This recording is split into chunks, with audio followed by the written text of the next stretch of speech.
बिस्मिल्लाहिर्रहमानिर्रहीम। अस्सलामु अलैकुम या अहला बैतिन नबुव्वा। अस्सलामु अलैकुम वरहमतुल्लाहि वबरकातुहू। नाज़रीन मोहतरम, आपके सामने सिलसिला महदवियत जारी व सारी है और हम हज़रत हुज्जत खुदा महदी मऊद अज्जलल्लाहु ताला फ़रजहु शरीफ के ज़माने ग़ैबत की कैफ़ियत के मुतल्लिक़ आज बहस करेंगे। और हज़रत इमाम ज़मान अज्जलल्लाहु ताला फ़रजहु शरीफ का ये मौजू यानी मौजू महदवियत अपनी ज़ात में एक समंदर और बहर है, और एक ऐसा बहर है कि जिसमें बहुत ज़्यादा पहलू, जिहाद और जंबे बयान किए हैं। और अगर हम इसी तरह आइमा मासूमीन अलैहिमुस्सलाम की रिवायात में दिक्कत करें तो अहले बैत अलैहिमुस्सलाम ने मौजू महदवियत यानी हज़रत इमाम ज़मान महदी मऊद अज्जलल्लाहु ताला फ़रजहु शरीफ के एक एक पहलू और एक एक रुख को बयान किया है। और लोग अपनी जहालत की वजह से हज़रत इमाम ज़मान अज्जलल्लाहु ताला फ़रजहु शरीफ के गायब होने पर किस्म किस्म के इतराज़ात शुबहात पैदा करते हैं कि भला कैसे हो सकता है कि इतनी तवील मुद्दत तक अल्लाह अपनी हुज्जत को लोगों की आंखों से गायब रखे, यानी वो गायब रह सकता है। देखें, सबसे पहली बात तो ये है कि हज़रत हुज्जत खुदा का लोगों की आंखों से गायब होना यानी पर्दे ग़ैबत इख्तियार करना अपनी मर्ज़ी से नहीं बल्कि अल्लाह की मर्ज़ी से है। और दूसरी बात तो ये है कि पहले भी अल्लाह ने अपनी हुज्जतों को लोगों की आंखों से गायब रखा है, यानी अल्लाह की हुज्जतें, अल्लाह के नुमाइंदे वली खुदा लोगों की आंखों से पर्दे ग़ैबत में रहे हैं। इसका मतलब यह है कि यह अम्र मुमकिनात में से है, ऐसा हो सकता है। और इसी को बयान करने के लिए हम आइमा मासूमीन अलैहिमुस्सलाम के अहदीस का सहारा लेंगे और मैं आपके सामने दो अहदीस बयान करूँगा। पहली हदीस हज़रत इमाम मोहम्मद बाक़िर अलैहिस्सलाम से है, जिससे जनाब अबू बसीर ने मौला बाक़िर अलैहिस्सलाम से नकल किया। हज़रत इमाम मोहम्मद बाक़िर अलैहिस्सलाम इरशाद फरमाते हैं, फ़ी साहिबी हाज़ल अमरी सुननुन मिन अरबाअती अंबिया। हज़रत साहिबुल अमर इमाम ज़मान अज्जलल्लाहु ताला फ़रजहु शरीफ चार अंबिया की सुन्नतों के साथ शबीह रखते हैं। उन पहली सुन्नत सुन्नतुन मिन मूसा, हज़रत मूसा की सुन्नत रखते हैं। दूसरी सुन्नत सुन्नतुन मिन ईसा, ईसा की सुन्नत रखते हैं। और तीसरी सुन्नत सुन्नतुन मिन यूसुफ़ा, हज़रत यूसुफ़ की सुन्नत रखते हैं। और चौथी और आखिरी सुन्नत मौला बाक़िर अलैहिस्सलाम इरशाद फरमाते हैं, सुन्नतुन मिन मुहम्मदिन सल्लल्लाहु अलैहि अजमाइन, अल्लाह रसूल पाक सल्लल्लाहु अलैहि वसल्लम के साथ शबीह रखते हैं, उनकी सुन्नत रखते हैं। फिर अबू बसीर ने हर चार अंबिया की सुन्नतों के बारे में मौला बाक़िर अलैहिस्सलाम से सवाल किया। फिर मौला बाक़िर अलैहिस्सलाम ने तमाम इन चार अंबिया की सुन्नत को जनाब अबू बसीर के सामने पेश किया। और हम इन तीन अंबिया की सुन्नतों को छोड़ के हज़रत यूसुफ़ की अपने मौजू के मुताबिक जो सुन्नत है उसे बयान करेंगे। जनाब अबू बसीर कहते हैं कि मैंने मौला बाक़िर अलैहिस्सलाम से सवाल किया, फ़र्ज़ंद रसूल फमा सुन्नत यूसुफ़ा, कर यूसुफ़ की सुन्नत क्या है? तो मौला बाक़िर अलैहिस्सलाम ने बयान फरमाया अल ग़ैबतु, कि हज़रत यूसुफ़ की सुन्नत यह है कि हज़रत यूसुफ़ ने भी पर्दा ग़ैबत इख्तियार किया था। इसी तरह हज़रत हुज्जत खुदा इमाम ज़मान अज्जलल्लाहु ताला फ़रजहु शरीफ भी लोगों की आंखों से ओझल हो जाएंगे।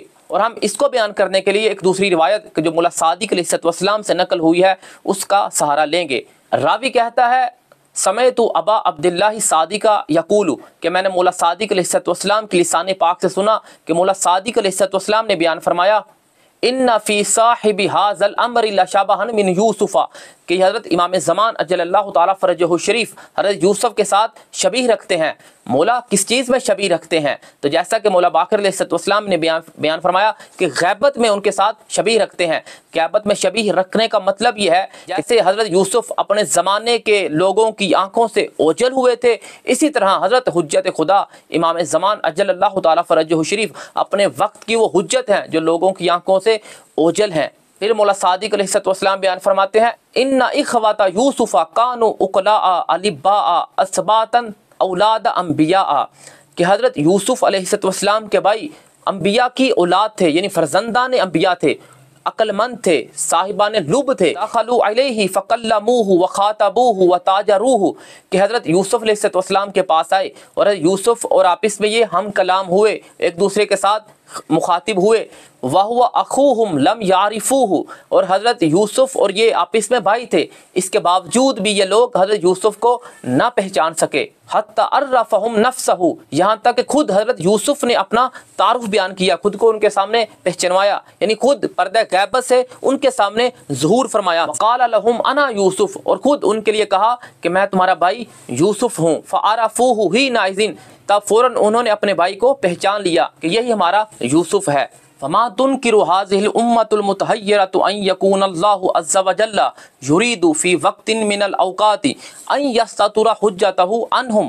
مولا صادق علیہ السلام بیان فرماتے ہیں اس امت کو کیا ہو چکا ہے جو اپنے وقت کی حجت کا انکار کر رہے ہیں، جبکہ اللہ نے پہلے بھی اپنے وقت کی حجت کو لوگوں کی آنکھوں سے اوجھل رکھا ہے، غائب رکھا ہے۔ لقد کان یوسف الیہ ملک مصر وکان بینہ وبین ابیہ مسیرۃ 18 یوما۔ پھر مولا صادق علیہ السلام بیان فرماتے ہیں جب حضرت یوسف مصر کے بادشاہ ہوئے، حاکم بنے، ان کے ہاتھ میں سلطنت آئی، اور حضرت یوسف اور ان کے بابا حضرت یعقوب کے درمیان 18 دنوں کی مسافت کا فاصلہ تھا۔ فلو اراد ان یعلمہ بمکانہ، اگر حضرت یوسف چاہت رکھتے، ارادہ کرتے کہ خود کا تعارف بیان کریں، کہ خود کو پہچنوائیں، خود کو ظاہر کریں، لقدر علی ذالک، تو وہ اس بات پر قدرت رکھتے تھے۔ لقد سار یعقوب وولدہ عند البشارۃ 9 ایام من بدوہم الی مصر۔ جب حضرت یعقوب اور ان کے بیٹوں کو حضرت یوسف کے بارے میں پتہ چلا کہ وہ سرزمین مصر کے بادشاہ ہیں، یعنی وہ زندہ ہیں، موجود ہیں، تو انہوں نے 18 دن کا فاصلہ 9 دنوں میں طے کیا، یعنی وہ فوراً ان کے پاس پہنچ گئے۔ پھر آگے مولا فرماتے ہیں فما تنکر هذه الامة ان یکون اللہ عز وجل یفعل بحجتہ کما ما فعل بیوسف، کہ اس امت کو کیا ہو چکا ہے جبکہ پہلے بھی اللہ نے اپنی حجتوں کو غائب رکھا ہے، حضرت یوسف کو اللہ نے غائب رکھا، تو اس امت کو کیا ہو چکا ہے جو اپنے وقت کی حجت کا انکار کر رہی ہے۔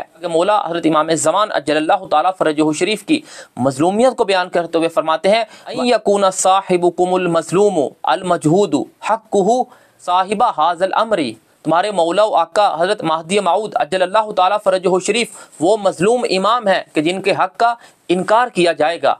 وَيَتَرَدَّدُ بَيْنَهُمْ، جبکہ مولا امام زمان اجل اللہ تعالیٰ فرجہ شریف لوگوں کے درمیان آمد و رفت رکھتے ہیں۔ وَيَمْشِ فِي أَسْوَاقِهِمْ، اور ان کے بازاروں میں چلتے ہیں۔ اور اس سے بڑھ کر مولا صادق علیہ السلام نے مولا امام زمان اجل اللہ تعالیٰ فرجہ شریف کے بارے میں فرمایا وَيَطَعُ فُرُوشَهُمْ، اور ان کے قلین پر اپنے قدم مبارک رکھتے ہیں۔ وَلَا يَعْرِفُونَهُ حَتَّى يَأْذَنَ اللَّهُ لَهُ، اور لوگ انہیں نہیں پہچانتے جبکہ وہ تمام لوگوں کو پہچانتے ہیں۔ حَتَّى يَأْذَنَ اللَّهُ لَهُ أَن يُعَرِّفَهُم نَفْسَهُ، یہاں تک کہ خدا انہیں اذن عطا کرے گا کہ وہ خود کو لوگوں کے سامنے ظاہر کریں۔ اب کما اذن لیوسف، جیسا کہ حضرت یوسف کے لیے اذن عطا کیا کہ آپ خود کو پردہ غیبت سے نکال کر لوگوں کے سامنے ظاہر کر دیں، اسی طرح حضرت حجت خدا امام زمان اجل اللہ تعالیٰ فرجہ شریف خود کو لوگوں کے سامنے ظاہر کر دیں گے۔ جب حضرت یوسف نے خود کو لوگوں کے سامنے ظاہر کیا، حین قال لہ اخوتہ، ان کے بھائیوں نے فوراً کہا انک لانت یوسف، کیا تو ہی ہمارا بھائی یوسف ہے؟ تو حضرت یوسف نے کہا انا یوسف، ہاں میں ہی تمہارا بھائی یوسف ہوں۔ اور اسی طرح حضرت حجت خدا امام زمان اجل اللہ تعالیٰ فرجہ شریف خود کو ظاہر کریں گے، اور ان کی غیبت حضرت یوسف کی طرح ہے۔ اس کا مطلب یہ نہیں کہ وہ بھی زندہ نہیں ہیں، وہ زندہ ہیں، موجود ہیں، پیدا ہو چکے ہیں، لیکن خود کو اللہ کے اذن سے پردہ غیبت میں رکھا ہوا ہے۔ وہ کیوں رکھا ہے، یعنی اسباب غیبت کیا ہیں، جیسا کہ ہم نے پہلے بھی سے بیان کر دیا ہے۔